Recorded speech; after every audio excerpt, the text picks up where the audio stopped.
ባለፈው ሳምንት ቅዳሜና እሁድ በርካታ ሰርጎች በአዲስ አበባ ተካሂደዋል። አንደኛው ሰርግ ግን እጅግ ከፍተኛ ጥበቃ የተደረገበት እንደሆነ ሰምተናል።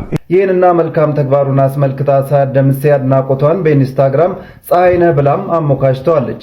መልእክተኛው መልሶ እንዲህ ብሎ አመስግኗታል። አንድ ቀን ስለ መልካምነትሽ መመስከሪያ አይቀርም በማለት ነበር የመለሰላት። ይሄ ቆሜ ለኔም አልመሰለኝም ሉላ መሆኔን ተጠራጠርኩት። ይሄ ጭንቅላቴ ውስጥ ይዤ የነበረው ነገር ወደ ሰውነቴ ሲወርድ ይሰማኛል። ሰውነቴ ሲከዳኝ ሽነት ደርሶብኛል። እኔ በጣም በቃ ተበድያለሁ። እኔ መናገር አልችልም። ይሄ ደግሞ እውነታ ነው። የሰፈሩ ሰው የሚያውቀው ታሪክ ነው። የሰፈሩ ምን ሆነን ነው ያረፈ ሰው ከዚህ ዓለም በሞት የተለየ ሰው ሐዘኑ ሳይረሳ ሁለተኛ ሞት እንገለዋለን። የኢትዮጵያ መንግስት ይነዋል። በቃ ቪዛ እየሰጠን አውሮፓና አሜሪካ ካናዳ እንላካቸው ብሎ ቪዛ ቢያመቻችላቸው ስትቃወም እገላለሁ ስትል የነበርክ በሙሉ ሚኒስከርት አድርገህ ትሄዳለህ። አንድ ፕሮግራም አላቸው። የተቸገሩ ሰዎችን ጎዳና ላይ እየወጡ አቅማቸው ደከም ያለ ዝቅተኛ ኑሮ የሚኖሩ ሰዎችን ምሳ ስጦታ የሚሰጡበት ፕሮግራም አላቸው።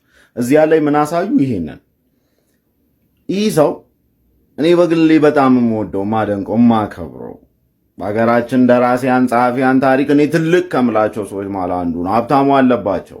ሰላም ውድ የቻናሌ ቤተሰቦች እንደምን አላችሁልኝ? ዛሬ እንደተለመደው እናንተን ይመጥናሉ ያልኳቸውን ቁም ነገር የያዙ ወቅታዊ ቪዲዮዎች ይዤላችሁ መጥቻለሁ። ከእናንተ የሚጠበቀው ለዚህ ቻናል አዲስ ከሆናችሁ ይህን ቻናል ሰብስክራይብ በማድረግ ቤተሰብ መሆን ነው። ቪዲዮቻችንን እንደምትወዱ ስለማልጠራጠር ላይክ አድርጋችሁ ጀምሩት። ላይክ ስታደርጉት ለብዙ ይደርስ ስለሚያግዘኝ ላይክ ማድረጋችሁ እንደቀላል ነገር አትዩት። እንዲሁም አስተያየቶቻችሁን ኮሜንት ላይ ጻፉልኝ። በዛሬ ቪዲዮቻችን የተለያዩ ቪዲዮዎች ይዘን መጥተናል። ኢሳያስ ደምሴና መልእክተኛው ምንድነው ያላቸው የሚለውን ነገር እምናይ ይሆናል። እንዲሁም ደግሞ ሶፎንያስ ዋሲሁን ጋር በተገናኘ የተለያዩ ቪዲዮዎች የተለያዩ መረጃዎች ይወጡ ይገኛሉ። እሱ ነገር ለጠውም ልጅ እንግዲህ እየተጠረጠረ ይገኛል። ሌላም ቪዲዮዎች አሉ። እስከመጨረሻው ድረስ ከኛ ጋር ቆዩ። ወደ መጀመሪያው ቪዲዮ እንለፍ። ይኸውላችሁ እንደዚህ አይነት ሰውን ልክ እንዳገኛችሁት መደብደብ ምናምን አልነበረም። አዳማ ድረስ ቀጥራችሁታል፣ በስልክ አውርታችሁታል፣ ሌላም ነገር እና ቀስ እያላችሁ ብትሄዱ ብዙ ኮንታክቶችን በሱ ስር ታገኙ ነበር። ዩሲ ሀብታሞች ይኖራሉ፣ ዝነኛ ታዋቂ ሰዎች ምናምን ታገኙ ነበር እና መጨረሻውን አበላሽታችሁታል። በቃ አቡካካችሁት። ቀስ እየተባለ ነው እንደዚህ አይነት ነገር የሚካሄደው። ብዙ ኢንቨስቲጌሽን ሊሰራበት የሚችል ተጣምራችሁ ብዙ ስራ መስራት የምትችሉበት ነው መሆን የነበረበት። ምክንያቱም ብዙ ዜጋ ሊተርፍ የሚችልበት ጉዳይ ነው የነበረው። ብዙ ዜጋ በአንድ ሰው ምክንያት በጣም ብዙ ሰው ታገኛላችሁ። ስለዚህ ያለው ነገር ያው ይጣራ ነበር በተወሰነ እና በጣም ቸኩላችሁ አሁንም ቢሆን ከስሜታዊነት መወጣት አለበት። እንደዚህ አይነት ነገር ሲገኝ በለው ብቻ ምንም ትርጉም የለውም።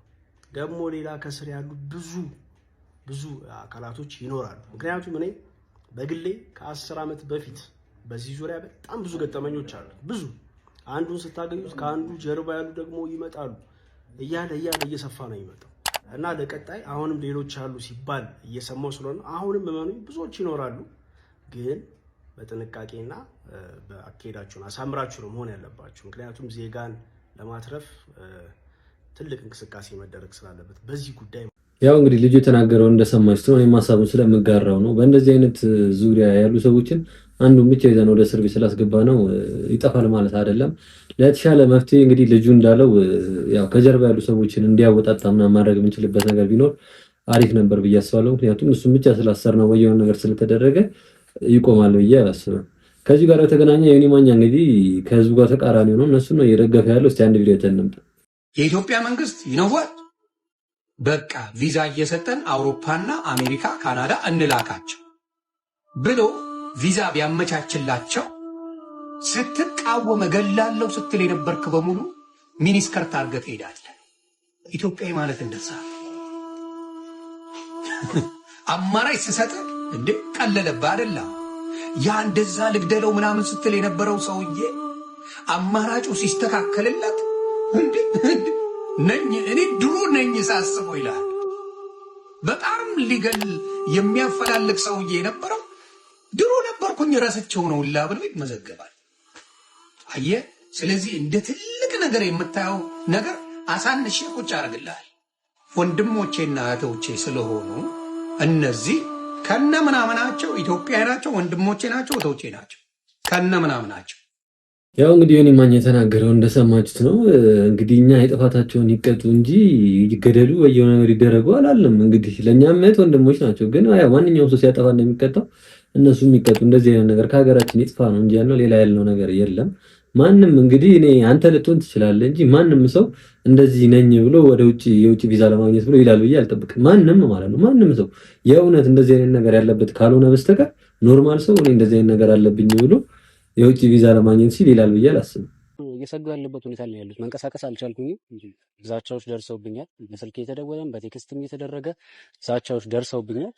እኔም ብለው ጥበቃ ቢደረግልኝ ደስ ይለኛል። ጥበቃም ላይ የተለየ ስፔሻል ነገር እያወራሁ አይደለም፣ ግን ቢያንስ የሆነ ነገር ማንም በነገር ላይ በዚህ አጋጣሚ ያልነገርኩ ነገር በጣም ብዙ በዚህ በሶሻል ሚዲያ ዙሪያ የሚሰሩ በጋዜጠኝነት ስራ ላይ የሚሰሩ ደውለው በግልጽ አማርኛ የነገሩኝ ልነግር እችላለሁ። ማለት መረጃ አለን፣ እንደዚህ አይነት ነገሮች አለን፣ ግን ደፍረን ማውጣት ፈርተን ነው ያልሙላሉ እና ማንም አይጋፈጠውን ነገር ነው አንተ የተጋፈጥከው ብለውኛል። ዛት ሚንስ በትልቅ ሚዲያ ደረጃ ፈርተው የተዉትን ነገር ነው ብቻዬን እዚህ ጋር የተጋፈጥኩት። ስለዚህ ከለላ ይደረግልኝ ማለት ቢያንስ ህዝቡ ከጎን ይቁም ነው። ገብቷል? ሌላ ምንም የተለየ ነገር አለ የሚለው እንዴ ቤት ወዴት ወጥቼ አሁን ለመጀመሪያ ጊዜ እኮ ነው የወጣሁት ከቤት የራሱ ያው እንደሰማች ነው እንግዲህ ልጁ ለኔም ከለላ ያስፈልገኛል ከቤት መውጣት አልቻልኩም በጣም ስጋት ላይ ነው ያለሁት ብሏል ማለት ነው። ያው እነዚህ አይነት ሰዎች በጣም ፓወርፉል ናቸው። ያው እንደምናውቀው አካውንትም እስከማዘጋት ሌላም እንደውም እኛ ሀገር ብዙም የለም እንጂ ባደጉ ሀገራቶች ላይ በጣም አቅም አላቸው። መናገር ሁላ እነሱን አንችልም የዛን ያክል አቅም ያላቸው ሰዎች ናቸውና ያው የእውነት እንደሚለው የሆነ ጥበቃ ምናምን ነገር ያስፈልገዋል ብዬ አስባለሁ። ካለበለዚያ ጉዳት ሊያደርሱበት ይችላሉ ብዬ አስባለሁ። እንግዲህ ከሱ ጋር በተገናኘ እስቲ አንዳንድ ቪዲዮዎች እየወጡ ነው። እስቲ አንድ ቪዲዮ ተነምጡ። በርካቶች በጋዜጠኛ ሶፎንያስ ጉዳይ የተለያዩ ሐሳቦችን እያነሱ ይገኛሉ። በተለይ ጋዜጠኛ ሶፎንያስን አጋለጥኩ ያለው ፍሬዘር የሚባለው ልጅ የሚሰራቸውን እነዚህን ከኋላ የምትመለከቷቸውን የዩቲዩብ ቪዲዮዎች ዋቢ በማድረግ ይህንንስ ልጅ እንዴት እንመነው? ከሶፎንያስ ጋር ሌላ ቢዝነስ እየሰሩ ጥቅም ሲያጋጫቸው ወጥመድ አዘጋጅቶለት ወይም ደግሞ ሳልቀደም ልቅደም ብሎስ ቢሆን እያሉ ይገኛሉ። ፍሬዘር ስለ ተቃራኒ ጾታ ዩቲዩብ ላይ የሚሰራቸው እነዚህ ቪዲዮዎች በሌላ ሊያስጠረጥረው ይችላል ትላላችሁ? ሐሳባችሁን በቀናነት አጋሩኝ። መልካም ጊዜ። ያው እንደሰማችሁት ሶሻል ሚዲያ ላይ እንደዚህ አይነት በጣም የተዘዋወረ ነው እና እሱም አንደኛ ከሚሰራው ዩቲዩብ ላይ እንዳያችሁት የሚሰራው ነገር እንዳያችሁት ነው እና ከዛም ጋር በተገናኘ ያወሩትም ቴክስት የተቆራረጠ ነው ምናምን በሚል በጣም ብዙ ሰዎች ራሱንም እየተጠረጠሩት ነው ያሉት እና ይሄንን ነገር ተጣርቶ ትክክለኛ እንግዲህ እሱም ካለበት እሱም ወደ ቅጣቱ እንዲሄድ ከሌለበት ደግሞ ተጣርቶ ስሙ ንጹህ እንዲሆንና ጥበቃ እንዲደረግለት ብዬ ያ ነገር ቢሆን የተሻለ ነው ብዬ አስባለሁ። አረ ጎበዝ፣ እጅግ በጣም ያሳዝናል። በጣም ያሳዝናል። ምንድነው እንደዚህ ያጨካከነን? ሌሎች ደርሰውብኛል። እኔ በጣም ተበድያለሁ። እኔ መናገር አልችልም። ይሄ ደግሞ እውነታ ነው። የሰፈሩ ሰው የሚያውቀው ታሪክ ነው። የሰፈሩ ምን ሆነን ነው ያረፈ ሰው ከዚህ ዓለም በሞት የተለየ ሰው ሀዘኑ ሳይረሳ ሁለተኛ ሞት እንገለዋለን። እጅግ በጣም የሚያሳዝን መረጃን ያመጣውላችሁ። እጅግ በጣም ያሳዝናል። ልብ የሚሰብር በእውነት ሰሞኑን እንደምታውቁት አርቲስት ወንደሰን አውራሪስ በተለያዩ የፊልም ስራዎችና በኮሜዲያንነት የምናውቀው እንዳረፈ ይታወቃል። ሀዘኑ ሳያልቅ በሞተ በሳምንቱ በተቀበረ በሶስተኛ ነው አራተኛ ቀን ከቀበሌ ቤት ተባረዋል። የአካባቢ ህብረተሰብ ተሰባስቦ አዋጥቶ ጊዜያዊ የሆነች ጠባብ ቤት ውስጥ አሳርፏቸዋል ለጊዜው። ባለቤቱን ያው እንግዲህ ድምጿን ለቀላችኋለሁ። ስኳር በሽተኛ ነች፣ ስራ የላትም። ህፃኗም እንደምታዩት እሱ አሞላቆ ነው ባልልቸው ባገኘው ለልጁ የምትማርበት ትምህርት ቤት በወር እስከ 2000 ነው የሚከፍል የነበረው። ምንም ነገር የላቸውም። እሱን አጥተዋል። እንግዲህ እዚህ አዲስ አበባ ሆኖ ደግሞ የሚያስተዳድረው እሱ ነበር የሚረዳው ቤተሰቦቹንና ካረፈ በኋላ እንግዲህ እህቱ በቀብሩ በሶስተኛው ቀን ከእህቱ ጋር በነበረ ግጭት እንግዲህ እንደተባረሩ ስሰማ ሁለቱንም ወገን አናግሬያለሁ። ሁለተኛው ወገን ግን እንግዲህ እህትየው ጋር ስንሄድ አንድ ሰዓት ቆይታ አድርገና 10 ደቂቃ ማውራት አልቻልንም። እድል አልሰጠችንም። ግን ከሽማግሌዎች እንደሰማሁት በርካታ ሽማግሌዎች አካባቢ ተላልቅ ሰዎች ሽማግሌዎች ሃይማኖት አባቶች ተሰብስበው ራሱ እሷ አይሆንም እንዳለች ነው እህትየው የነገሩን። እኔ ግን ራሷን የወጣችው ስላለችኝ እሺ ራሷ ከወጣች እንግዲህ እንድትመለስ በጣም ለማግባባት ሞክረን ነበር። ትናንት ማታ ለቅሶ ልደርስ ሄጄ በጣም ረጅም ሰዓት በፍጹም ሊመለሱ አይችሉም ብላለች እና ሜዳ ላይ ወድቀዋል። እነዚህ እናትና ልጅ ነው ሲሞት እንዴት ሁለተኛ እንገለዋለን? እና ማንንም ይሁን ማንንም ጥፋተኛ እንዴት ይሄ ባህላችን አይደለም ወጋችን አይደለም ጸብም እኮ ችግርም ቢኖር እኮ ድሮ በአባቶቻችን ጊዜ ሙት ዓመት አውጥተው 40 አውጥተው ወደ ንብረት ክፍፍል እንኳን የሚኬደው ያውም ከቀበሌ ቤት እንዴት እናባረራለን የራሳችን እንኳን ቢሆን እቺን እህታችን ሜዳ ላይ ወድቃለች በተቻላችሁ መጠን እዚህ አካውንቷን ለጥፌላችኋለሁ እርዷት ባካችሁ እንግዲህ ልጅቷን መረዳት አለባት እናትየዋን መረዳት አለበት ይሄ ልጅ ለሀገሩ እንግዲህ ከአባይ ግድብ ጀምሮ ትልቅ አስተዋጽኦ ያደረገ በጣም ቀና በተጠራበት የሚሄድ መልካም ሰው ነውና እባካችሁ አግዙት ለማለት ነው ግን ምንድነው ከመጡ በኋላ ወዲያው እንደመጡ ስልክ ነው ያሉት በቃ ስልክ ተቀበሏት ነው ያሉት የባለቤቴ ስልክ ልጄ ትንሽ ልጅ ናት አባቷን ያጣችው እኛ ሀዘን ላይ ነን እኛ ይሄ እንትን ዕቃ ምናምን ቁሳቁስ ነገር አይደለም አሁን እንትን ያለን የጎዳን እሱን ማጣታችን ነው እኔ መናገርም አልችልም በጣም ከባድ ነው አሁን ላይ ደግሞ ከቤት እንድንወጣ ተደርጓል አንገቷን አንቄ ነው ማውጣት ነው ያለችው ደርሶብኛል እኔ በጣም በቃ ተበድያለሁ እኔ መናገር አልችልም ይሄ ደግሞ እውነታ ነው የሰፈሩ ሰው የሚያውቀው ታሪክ ነው የሰፈሩ ሰው በሙሉ ያየው ሁሉም ሰው የተመለከተው ነው ያው እንደሰማችሁት ነው እኔን ዜና ስሰማ በጣም ነው ያዘንኩት ማለት ነው እሱ ብቻ ለሚተናገረው ኢትዮፒካ ሊንክ ላይ መለቀውታል ምናምን ነገር እና ገና 2 ሳምንት ይሆናል እንግዲህ ከሞተ ራሱ ማለት የ9 ዓመት ልጁን ከቀበሌ ቤት ውጪ ማለት ምን አይነት ሰባዊነት እንደሆነ እኔ እንጃ እኔ ባለፈው እንግዲህ ልጅቷ ማንንም የላትምና እንድትረዳ ምናምን ብዬ ቪዲዮ ሰርቼ ነበር ገና መረዳት ያለባት ሊጨራሽ ከነበረችበት ቤት ውጪ ማለት በጣም ከባድ ነው ይሄን ነገር ህዝብ መንግስትም ሊመለከተው የሚገባ ጉዳይ ነው ብዬ ማስበው አስተዋጽኦቻችሁ ኮሜንት ላይ ጻፉልኝ ሁላችሁ እኚ ኢቢኤስ ቴሌቪዥን የሚባለው ጣቢያ አንዳንዴ የሚሰራቸው ስህተቶች ይውላችሁ አንድ ፕሮግራም አላቸው የተቸገሩ ሰዎችን ጎዳና ላይ እየወጡ አቅማቸው ደከም ያለ ዝቅተኛ ኑሮ የሚኖሩ ሰዎችን ምሳ ስጦታ የሚሰጡበት ፕሮግራም አላቸው እዚያ ላይ ምን አሳዩ ይሄንን ይህ ሰው እኔ በግሌ በጣም የምወደው ማደንቀው ማከብረው በሀገራችን ደራሲያን ጸሐፊያን ታሪክ እኔ ትልቅ ከምላቸው ሰዎች ማለት አንዱ ነው ሀብታሙ አለባቸው አንፋሮ እንፍሽፍሽ የሱፍ አበባ አስኳላ ጉልጥምት ኢትዮጵያ ታላቁ ተቃርኖ ያልጠቀስኩ 8 ትልልቅ መጽሐፎች አሉት እዚያው ስክሪን ላይ አስቀምጥላችኋለሁ በጣም የሚገራርሙ መጽሐፎች ያሉት ደራሲ ነው እሱን የተቸገሩ ሰዎች ዝቅተኛ የኑሮ ደረጃ ላይ የሚገኙ ሰዎችን ምሳ በሚሰጡበት ፕሮግራም ላይ እንደዋዛ መንገድ ላይ እንደዚህ ምሳ ሰጥተው አለፉ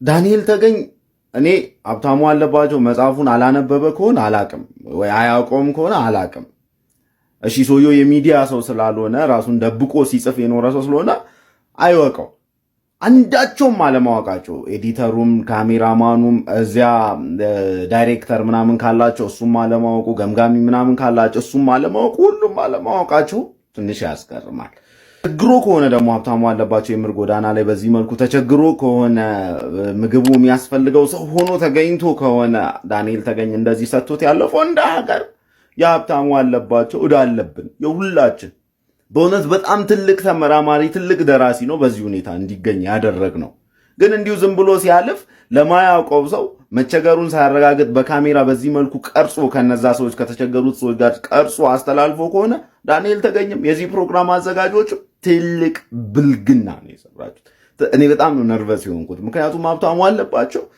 የምታውቁት አቃላችሁ በቃ እንደዚህ ሊሆን የሚችል አይነት በዚህ መልኩ ሊታይ ሊገለጽ የሚገባው አይነት ሰው ዶክመንታሪ ሰርቶ ኢቢኤስ ቢያስተላልፍ ፕሮግራሙን የሚገባው ሰው ነው አሁንም ኢቢኤሶች ሳታውቁ ከሆነ ይሄንን ያደረጋችሁት የሀብታሙ አለባቸውን ክብር የሚመጥን ስራውን የሚገልጽ ፕሮግራም ሰርታችሁ ብትክሱ አሪፍ ነው አለዚያ ክብረ ነክ ነው በጣም ክብረ ነክ ነው ያው እንግዲህ ልጅ የተናገረውን እንደሰማችሁት ነው ያው የእውነት ለመናገር እኔ ደራሲውን አላውቀውም ግን እንደዚህ በጣም ብዙ ስራ የሰሩ ሰዎችን ዝቅተኛ ህይወት ላይ ሳያቸው በጣም ነው ማዝነው የምሬ ነው የምላችሁና አሁን እሱ እንዳለው የእውነት እንኳን እርዳታ ሳይፈልግ ቪዲዮ ውስጥ አስገብተው ሰጥተውት ከሆነ በጣም ትልቅ ጥፋት ነው ኢቢኤስ የሰራው ማለት ነው ያው ፈልጎ እንኳን ገብቶ ሳያውቁት ቀርተው ምናምን ከሆነ ደግሞ ጠርተው እንግዲህ ለህዝቡ ማስተዋወቀው የሚገባውን ነገር አድርገውለት ድጋፍ ተደርጎለት ይቅርታ ተጠይቆ መመለስ አለበት ብዬ ነው ማስበው ለሀገር በጣም ውለቱ ያሉ ሰዎችን መዘንጋት አለብን ብዬ ስለማላስብ ነው እንግዲህ የሁሉ መጽሐፍ የደረሰ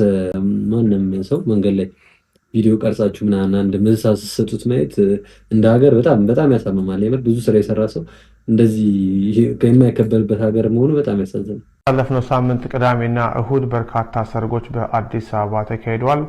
አንደኛው ሰርግ ግን እጅግ ከፍተኛ ጥበቃ የተደረገበት እንደሆነ ሰምተናል። ይሄ ሰርግ የማን ነው? የማን ይመስላችኋል? የድምፃዊትና የተዋናይት ሳያት ደምሴ ጋብቻ ነው።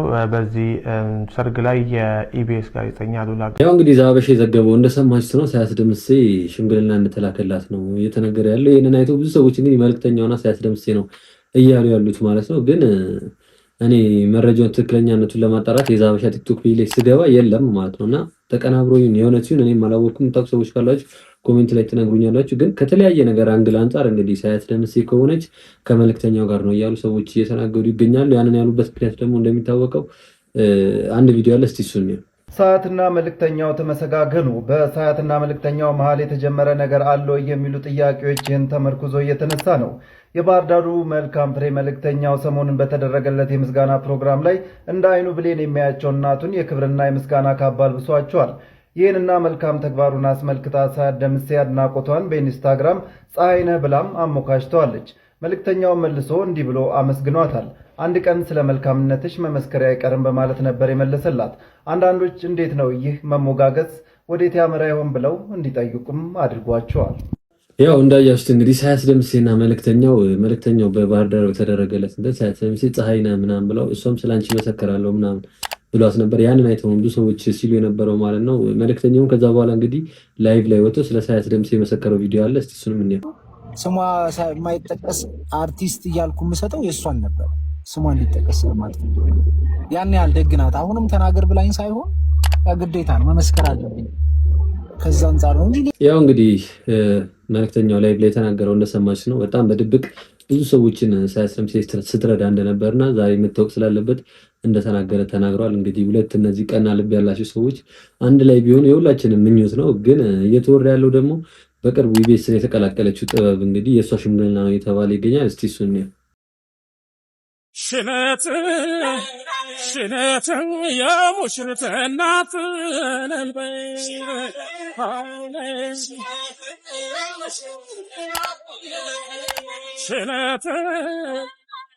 ያው እንግዲህ እንዳያችሁ ነው ሽምግልናው የነ ሳያት ሳይሆን የጥበብ ነው የሚሉ ደግሞ አንዳንድ ሰዎች አሉ። እሷ እንደምታውቁት እንግዲህ በኢቢኤስ ቅርብ ጊዜ ነው የተቀላቀለችው ማለት ነው። ያው የሳያትና የመልእክተኛው የሁላችንም ፍላጎት ነው የነሱ ቢሆን ያንቺም ከሆነ እንኳን ደስ አለሽ። የምታውቁ ካላችሁ ደግሞ እስቲ ኮሜንት ላይ ንገሩ።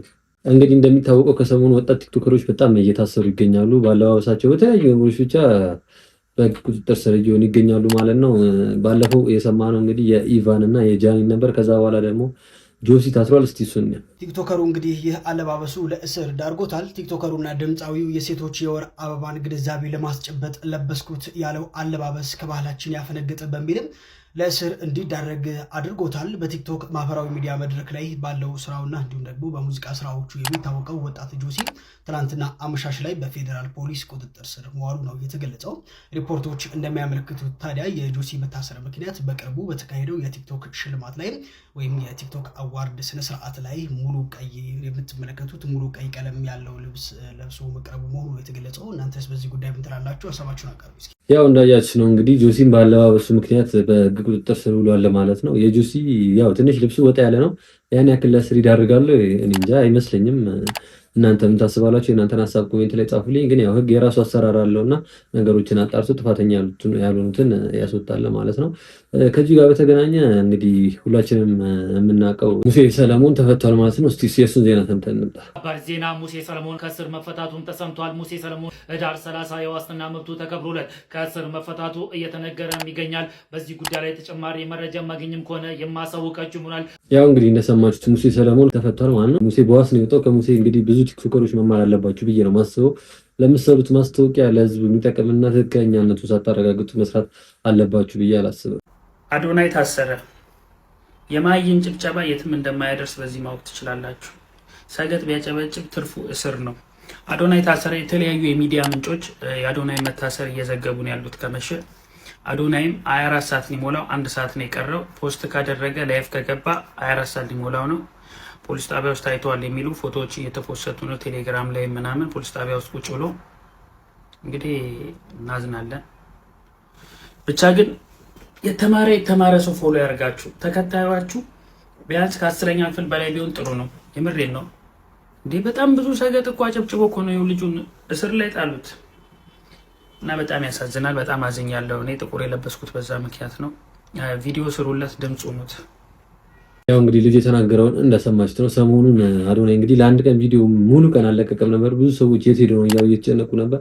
ያንን አጋጣሚ ተጠቅሞ ደግሞ እንግዲህ ወንድማችን ታስሮ ነው ምናምን ብሎ የተሳሳተ መረጃ ለህዝብ አስተላልፏል ለማለት ነው። አዶናይ ታስሮ አልነበረም፣ በሰላም ነበረ። እንግዲህ ያው ሰው የተለያየ ምክንያት ይኖረዋል። አንድ ቀን ከዛም በላይ በተለያዩ ጉዳዮች ሊጠፋ ይችላል ማለት ነው። ግን ያንን ምክንያት በማድረግ የተሳሳተ መረጃ ለህዝቡ ማሰራጨት አግባብ ነው ብዬ አላስብም። በአሁኑ ሰዓት እንደተሰማው መረጃ ከሆነ ጋዜጠኛ ሶፎንያስን አስመልክቶ አዲስ ነገር ተሰምቷል። በአሁኑ ሰዓት ይህም ጋዜጠኛ የሰራበት የነበረው አሻም ቲቪ በአሁኑ ሰዓት እንደተናገረው ከሆነ ጋዜጠኛ ሶፎንያስ ከትናንትና ጀምሮ በተለያዩ ሶሻል ሚዲያዎች ፈጽሞታል ተብሎ የተዘዋወረ ያለው ተግባር አሻም ቲቪን እንደማይወክልና ከኢትዮጵያ ባህልና እንዲሁም እምነት ጋር ፈጽሞ የማይሄድ ተግባር እንደሆነ አሳውቆ ድርጅቱም ጋዜጠኛው ፈጽሞታል ተብሎ በተለያዩ ሶሻል ሚዲያዎች እየተዘዋወረ ያለውን ነገር እንዲያብራራ ጠይቆት ነበረ ጋዜጠኛው። ነገር ግን ጋዜጠኛው ለድርጅቱ እንደመለሰው ከሆነ በአሁኑ ሰዓት ራሴን ለማስተካከል ለማከም ጸበል ገብቻለሁ የሚል አጭር መልስ ለድርጅቱ እንደመለሰ ተናግረው ይህም ጋዜጠኛ በዚህ ድርጅት ውስጥ በተለያዩ ዘርፎች ሲሰራ እንደነበረ ተናግረው ከዜና አቅራቢነት እስከ ፕሮግራም አቅራቢነት ሲሰራ ነበረ። ነገር ግን ከዛሬ ቀን ጀምሮ ማለትም ከህዳር 30 ጀምሮ አሻም ሚዲያ ትሬዲንግ አክሲዮን ማህበር እንደተናገረው ከሆነ ይህ ጋዜጠኛ ይሰራበት የነበረውን ውል እንደሰረዘና ከአሁን በኋላ ከዚህ ጋዜጠኛ ጋር እንደማይሰራ በአሁኑ ሰዓት ድርጅቱ አሳውቋል። ይህን ጋዜጠኛ ፈጽሞታል የተባለው ተግባር ፈጽሞ ከኢትዮጵያ ባህል፣ እምነት እንዲሁም እሴት ጋር ፈጽሞ የማይሄድ ነገር ነው። ይህን ነገር ደግሞ ድርጅቱ ይቃወማል። በዚህ ምክንያት ጋዜጠኛውን ከስራ እንዲያግደው ተገዷል ብለዋል። ሁላችንም እንደምናውቀው በትናንትናው ዕለት ጋዜጠኛው ከኢትዮጵያ ባህል፣ ሃይማኖት ጋር እንዲሁም በግ የተከለከለውን ተግባር ለመፈጸም ሲሞክር የሚያሳየው ቪዲዮ እንግዲህ በተለያዩ ሶሻል ሚዲያዎች እየተዘዋወሩ ይገኛሉ። እሱም ለዚህ ተግባር ማስተባበያ ብሎ ፖስት ያደረገውን በሶሻል ሚዲያው በአሁኑ ሰዓት አንስቶታል። አሻም ቲቪ ከጋዜጠኛ ሶፎንያስ ጋር ያለውን የስራ ስምምነት በአሁኑ ሰዓት ሰርዟል፣ ከዛሬ ቀን ጀምሮ ማለት ነው። ብሩክን አዲስ ነገር ካለመለስ ይሆናል።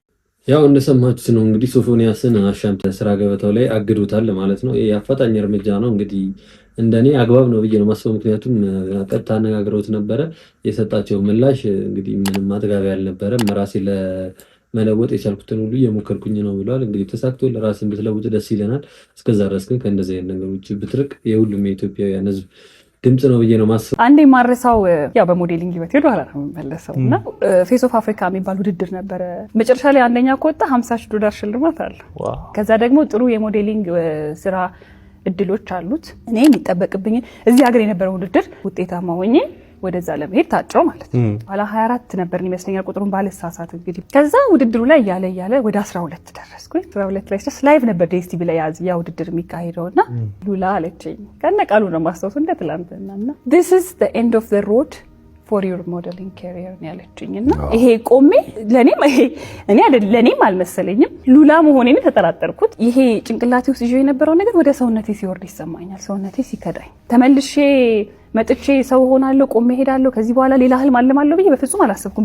በዛ ሰዓት ብታስበኝ ምንም ለጥንካሬ የሚሆን አንዳች ቃል አልነበረም ውስጤ። ለምን እንዴት እኔ ላላልፍ እችላለሁ የሚለው ነገር ነበር ረጅም ጊዜ ወሰደብኝ። ያው ከዛ በኋላ እኔ ኢትዮጵያም ነገር የመጣው የተለያዩ ቦታዎች የመሄድ አጋጣሚው የመጣው ትምህርቴንም ተማርኩኝ። በዛ ሂደት ውስጥ ግን ሳላቀው አደኩኝ። እሱ እኮ ነው አሁን ዛሬ እንስቅበታለን እንጂ በጣም ያከነክነንም እኮ ኤክስፔክት የምናደርገው ነገር የምንጠብቀው ነገር ያ ነገር ይሆንልናል ብለን በጠበቅነው ልክ ነው የምንጎዳውም አይደለ? ብዙ እኮ ማንጠብቅ ከሆነ ጉዳቱም ያን ያህል ወደፊት የማትጸጸትበት ብዬ የማስበው ህልምህን ማሰብ ይመስለኛልና የቱ ጋር ነው የተሰጠኝ መክሊት፣ እኔ የምኖርበት ፍላጎቴ፣ ወደፊት ያለኝ ሙያ እንዲሆን የምፈልገው ምንድን ነው ብለህ። ለማንኛውም ውድ ቻናል ቤተሰቦች ለዛሬ ይዤላችሁ የመጣችሁ ቪዲዮዎች እነዚህ ነበሩ። ቁም ነገር ለጨብጣችሁባቸው አልጠራጠረም። ቪዲዮቻችንን እስካሁን ድረስ አይታችሁ ቤተሰብ ካልሆናችሁ ሰብስክራይብ በማድረግ ቤተሰቡን እንዲሁም ቪዲዮቻችንን እስካሁን ድረስ አይታችሁ ላይክ ካላደረጋችሁ ላይክ አድርጉ። ሀሳብ አስተያየቶቻችሁን ኮሜንት ላይ ጻፉልን። በቀጣይም በተለያዩ ቪዲዮዎች ተመልሰንላችሁ እንመጣለን። እስከዛው ድረስ ይመቻችሁ። ባይ